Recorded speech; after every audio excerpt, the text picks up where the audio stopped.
আপনারা সিলেটি মানুষ বুঝবেন বালা, লন্ডনী মানুষ তো। ইউরোপ আমেরিকাতে তারার একটা আলিদা আপনার খিতা হয়ে সংস্কৃতি আছে, কালচার আছে। বুঝছেন না আপনারা? কিছু কিছু শিখছি সিলেটি, পুরা তো পারি না। মাঝে মাঝে কই দোয়া করি আল্লাহ যদি আপনাকে দোয়া একটু সিলেটি শিখাই দেয় আর কিছু। এইভাবে সিলেটি মাত বড় মজার মাত, বুঝছেন না আপনারা? কয় আমি মেজরিটি দিয়ে ডায়াল করছি, তারপরেও লাগে না। এটা কেমন কথা হইল? 11টা নাম্বার লাগে, আমি 10টা দিয়ে দিছি, টপ ক্লাসের মেজরিটি দিয়ে দিছি, আমি একটা নম্বর ডায়াল করছি না, তাতে খিতা হয়েছে, লাগে না খেরে। এখানে রাখলাম মনে করেন একটা 7 আপের মাউন্টেন ডিউ রাখা হইলো একটা গ্লাসে, আরেকটা গ্লাসে শীতকালের পেশাব। শীতকালের পেশাব গরমও হয়, বুদবুদও উঠে। ওই গ্লাসের ওই দিক থেকেও মাউন্টেন ডিউ বুদবুদ উঠে। কালারও দুইটা একই রকম, স্ট্র কালার। দেখতে তো দুইটাই মাউন্টেন ডিউ 7 আপ, বলেন না কেন? দেখতে 7 আপ হইলে কি আসলে 7 আপ? একটা টেকা দিয়া কিনিয়া খাইবা, আর আরেকটা মুখের কাছে ফ্রি দিলেও বমি করিয়া দিবা। ঠিক কি ঠিক না? দেখতে এক হলেই জিনিস এক হয় না, ভিতর দ্বারা আসল জিনিসের পার্থক্য হয়, ঠিক কিনা? কোয়ালিটি দেখতে হয়। ময়মনসিংহে মাওলানা আব্দুর রহমান জামি রহমতুল্লাহ আলাইহি নামে একজন বড় প্রখ্যাত আলোচক ছিলেন, ওনারা পেয়েছেন। মোহাম্মদুল্লাহ জামি সাহেবের আব্বা, উনিও প্রখ্যাত একজন আলেম এবং ওয়াইজ দাই। উনি এক ঘটনা শুনিয়েছিলেন একবার, সেটা আপনাদেরকে শুনাই দিই। দেখতে জিনিস এক হইলেই আসলে কি হয় না? এক হয় না। এক ভদ্রলোক, আমি ওনার কথাটাকে আমার ভাষায় একটু গুছিয়ে বলছি। এক ভদ্রলোক প্রাতঃ ভ্রমণে বের হয়েছে, নদীর পাড়ে হাঁটছে। হাঁটতে হাঁটতে খিদে লেগে গেছে, মনে পড়ছে যদি একটু দোকান টোকান থাকতো। নদীর পাড়ে তার দোকান নাই, একটু যদি থাকতো তো একটু খাইতাম, খিদা লাগি গেলা। এখন হঠাৎ দেখে তার দোয়া কবুল হয়ে গেছে। উনি দেখেন সামনে একটা নান রুটি ফেলে গেছে, কে যেন কি ফেলে গেছে, একটা নান রুটি ফেলে গেছে। আর মালে লুকতা যেটা যেটা এরকম নদী টদির পাড়ে ফ্রি পড়ে থাকে, কুত্তা বিলাই খেয়ে ফেলবে, নষ্ট হয়ে যাবে, এই সমস্ত জিনিস ব্যবহার করার বৈধতা কিছুটা ছাড় আছে, মালিক তো খুঁজে পাওয়া যাবে না। এখন ওই নান রুটি খেতে গিয়ে ওনার একটা অভিজ্ঞতা হয়েছে, সেই অভিজ্ঞতাটা উনি নিজের ভাষায় বর্ণনা করছেন। গাঙ্গের ফারো গেছিলাম। গাং চিনেননি? হিতা নদী। গাঙ্গের ফারো গেছিলাম, লুডি একটা দেখছিলাম। কি দেখছে? আদা দেহি নরম, হাতে দিয়ে দেহে এটা বাসি রুটি না, একদম তাজা রুটি, এখনো নরম আছে। রাতে কেউ ফালাই গেছে এরকম না, কিছুক্ষণ আগে হয়তো ফেলে রেখে গেছে। মুহেদ্দা দেহি গরম, রুটি মুখে দিয়ে দেহে এখনো ঠান্ডা হয় নাই, গরম, মানে মাত্রই ফেলে গেছে। থু আল্লাহ থু, কোন সুরে আজ্ঞা থুইছে রুটির লাহিন গু।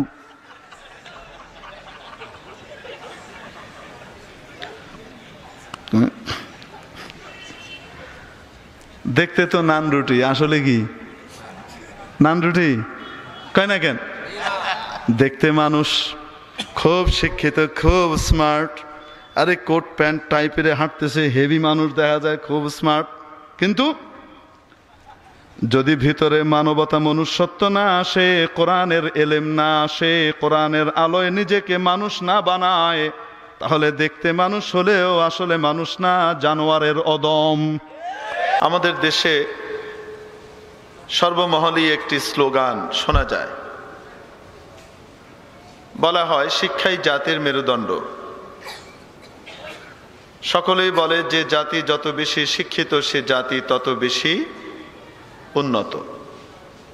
এই স্লোগানটা সব জায়গায় আমরা শুনি কি শুনি না? আমরা বিভিন্ন জায়গাতে দেখি লেখা থাকে, প্রভু আমার জ্ঞান বাড়িয়ে দাও। আল কোরআন। ইউনিভার্সিটির দেয়ালে, কলেজের তোরণে, বিভিন্ন স্কুলের খাতার উপরে লেখা থাকে কি থাকে না? প্রভু আমার জ্ঞান বাড়িয়ে দাও। এটা দেখে যে কেউ বোঝে কোরআন বলছে এই দেয়ালের মধ্যে, এই ইনস্টিটিউটে, এই বিদ্যাপীঠে, এই শিক্ষালয়ে, এই বিদ্যালয়ে যে জ্ঞান পড়ানো হচ্ছে সেই জ্ঞান বাড়িয়ে দেওয়ার জন্য প্রভুর কাছে মিনতি জানাতে মনে হয় আল্লাহ আদেশ করেছেন।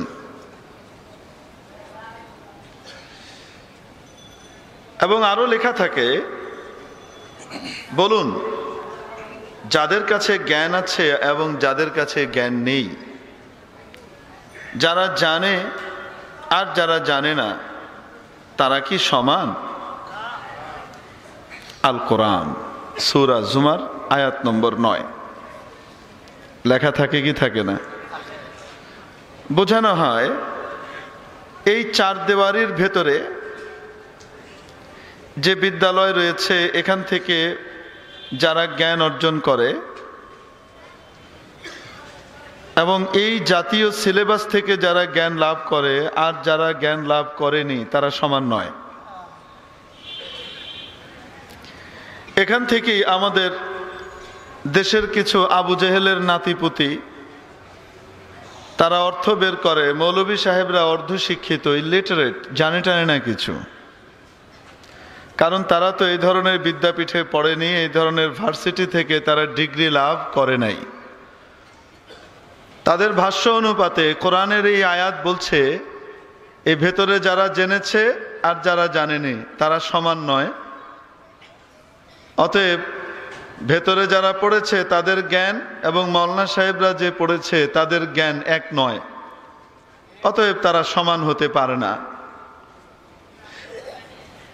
মেরে মোহতারাম দোস্ত, আজিজ ও বুজুর্গ, আমি আপনাদেরকে জিজ্ঞেস করি, সমস্ত ভাষা এবং শব্দের স্রষ্টা কে? ওয়া মিন আয়াতিহি ইখতিলাফু আলসিনাতিকুম ওয়া আলওয়ানিকুম। সূরাতুর রুমের মধ্যে রব্বুল আলামিন আমাদেরকে জানিয়ে দিলেন, রব্বুল আলামিনের অপূর্ব একটি নিদর্শন হলো এই, তোমাদের ভাষা এবং তোমাদের রঙের ভিন্নতা।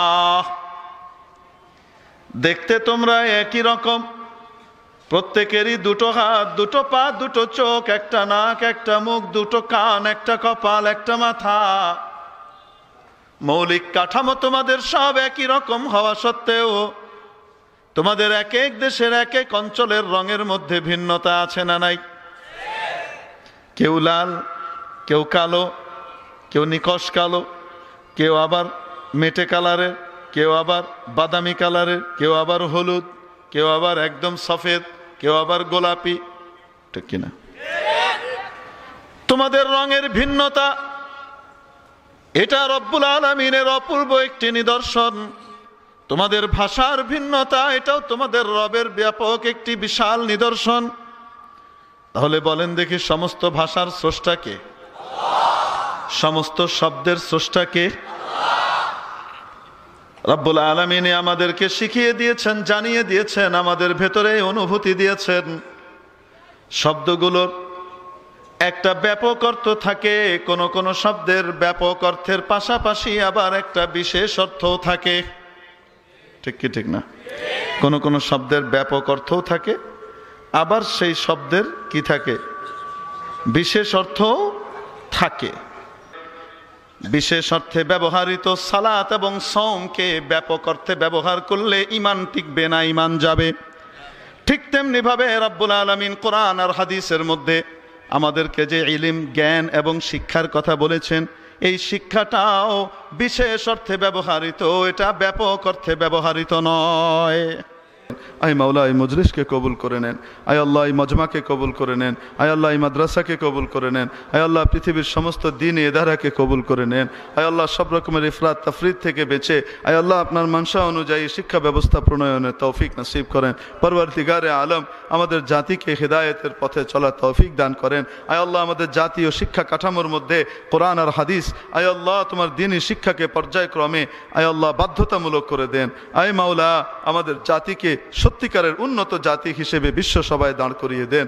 আয় আল্লাহ সত্যিকারের মানুষ হিসেবে আমাদেরকে কবুল করেন। আয় আল্লাহ আমাদেরকে হযরত ওমর ফারুক, হযরত আবু বকর সিদ্দিক, আলী মুরতাদা, ওসমান গনি, আব্দুল্লাহ ইবনে মাসউদ, আব্দুল্লাহ ইবনে ওমর, আব্দুল্লাহ ইবনে জুবাইর, আয় আল্লাহ আব্দুল্লাহ ইবনে আব্বাস, আয় আল্লাহ হযরত হানজালা, হযরত হুযায়ফা, আয় মাওলা আবু উবাইদা ইবনুল জাররাহ, মুআজ ইবনে জবল, এই সমস্ত সাহাবীদের মতো আমাদের বাচ্চাদেরকে আপনি বানিয়ে দেন।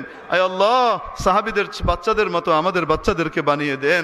আয় আল্লাহ সাহাবীদের মুরব্বীদের মতো আমাদের মুরব্বীদেরকে বানিয়ে দেন। আয় আল্লাহ সাহাবীদের নারীদের মতো আমাদের নারীদেরকে আপনি বানিয়ে দেন। পরওয়ারদিগারে আলম সেই পথে হাঁটার জন্য আমাদেরকে তৌফিক নসিব করেন। মাওলায়ে করিম আমাদের সকলের নেক মাকসুদগুলোকে আপনি পুরো করে দেন। আয় আল্লাহ যারা অসুস্থ তাদেরকে সুস্থ করে দেন। আয় আল্লাহ করোনার আপদ থেকে গোটা পৃথিবীকে আপনি হেফাজত করেন। আয় আল্লাহ করোনার লিপাট থেকে গোটা পৃথিবীকে আপনি হেফাজত করেন। বিশেষ করে আমাদের দেশকে হেফাজত করেন। আয় আল্লাহ ইংল্যান্ডের অবস্থা বড় ভয়াবহ। আয় আল্লাহ অন্যান্য কিছু দেশের অবস্থাও বড় ভয়াবহ। আয় মাওলা দয়া করে আপনি তাদেরকে আয় আল্লাহ আপনার পথে আসার তৌফিক নসিব করেন। আয় আল্লাহ এই আপদ বিপদ বালা মুসিবত থেকে তাদেরকে হেফাজত করেন। মাওলায়ে করিম যারা বিভিন্ন সমস্যায় আক্রান্ত তাদেরকে সমস্যা থেকে মুক্তি দান করেন। আয় আল্লাহ যারা বিপদগ্রস্ত তাদেরকে বিপদ মুক্ত করে দেন। আয় আল্লাহ ঋণগ্রস্তকে ঋণ মুক্ত করে দেন। আয় আল্লাহ যাদের বিবাহের সমস্যা আয় আল্লাহ তাদের জন্য উপযুক্ত উত্তম জোড়া আর জোড়ির ব্যবস্থা করে দেন। আয় আল্লাহ যারা বিবাহ পরবর্তী সমস্যায় আক্রান্ত তাদের জীবনকে সুখময় করে দেন। তোমার হাবিব আয় আল্লাহ আপনার হাবিবের সুন্নত দ্বারা সজ্জিত করে দেন। মাওলায়ে করিম আপনার হাবিবের সুন্নতের মধ্যে দুনিয়া আখিরাতের শান্তি নিহিত আয় আল্লাহ এই বুঝ আমাদেরকে নসিব করে দেন। মাওলায়ে করিম আমাদের বাচ্চাদেরকে দ্বীন শিখানোর তৌফিক নসিব করেন। আয় আল্লাহ আমাদের বাচ্চাদেরকে কোচি অবস্থায় দ্বীনি পরিবেশে যাওয়ার তৌফিক নসিব করেন। মাওলা রে কিয়ামতের দিন আমাদেরকে আমাদের জন্য আমাদের সন্তানদেরকে অ্যাসেট বানিয়ে দিয়েন। আয় আল্লাহ দুনিয়া আখিরাতে তাদেরকে আমাদের জন্য অ্যাসেট বানিয়ে দিয়েন।